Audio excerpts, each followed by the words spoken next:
ज्ञान वो इन्वेस्टमेंट है जिसका डिविडेंड यानी मुनाफा जीवन के अंत तक मिलता रहता है।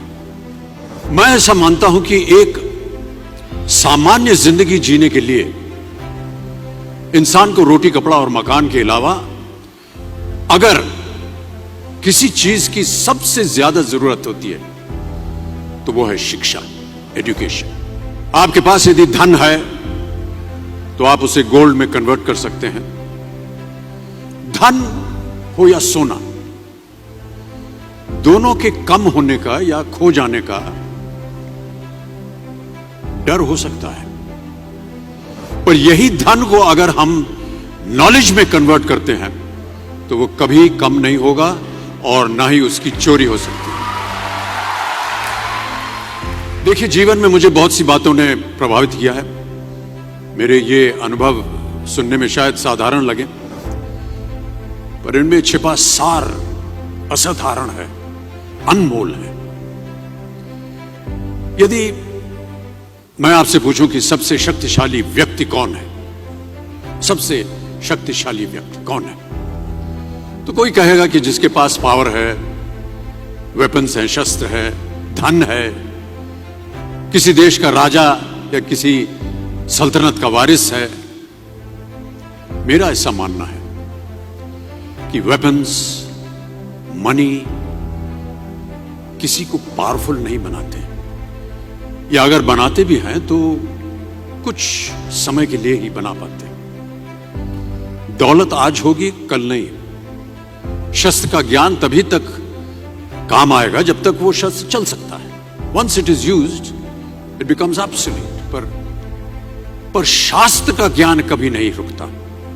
Knowledge can never be obsolete. शास्त्र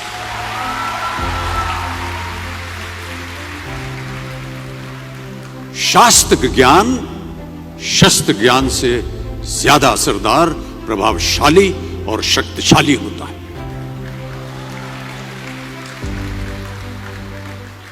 अब देखिए, एक राजा ने कितने राज्यों पर विजय प्राप्त की, कौन कौन से शस्त्रों का इस्तेमाल किया, कितने सैनिक थे, यह शायद आपको याद न हो, पर जीरो की खोज किसने की, बल्ब का आविष्कार किसने किया, राष्ट्रगान किसने लिखा, ओथेलो मैकबेथ की रचना किसने की, ये आपको जरूर याद रहेगा।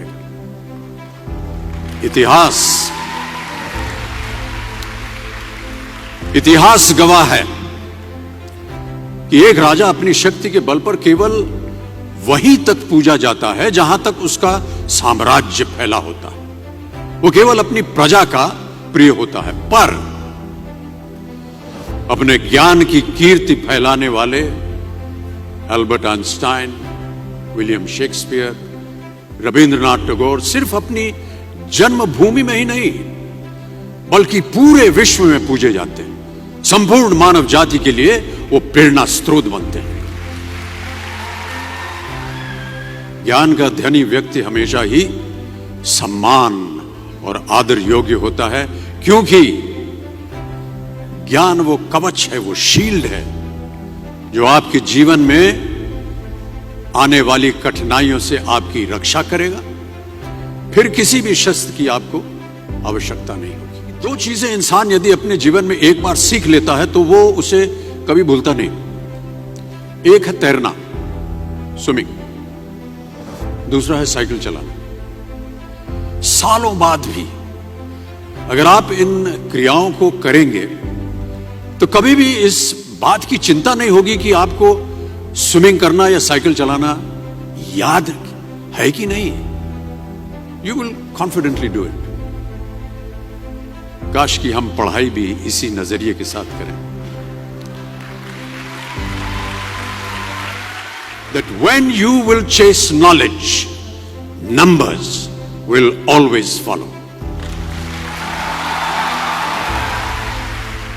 देखिए, महाभारत में जब गुरु द्रोणाचार्य ने एकलव्य को अपना शिष्य मानने से और अपने गुरुकुल में लाने से इनकार कर दिया था, तो एकलव्य ने क्या किया?